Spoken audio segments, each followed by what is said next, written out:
น้องบุ รับน้องบุ เป็นได้หมู่บ้านเฮา โอ้ยหมู่บ้านหลุดขอโทษค่ะเทิ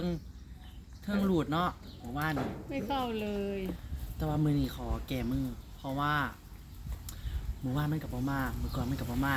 มือนี้ล่ะต้องมาแท้ อีหยังมาสิมาน่ะตัว ๆ ใด เก้าจ้า เก้า มาแท้ๆล่ะเก้าหมู่บ้านกับบ่มีมือก้อนกับบ่มี มันเด่นไปแล้วสวง เมน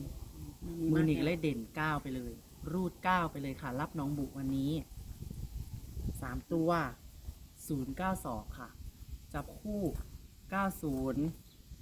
92 02 93 96 91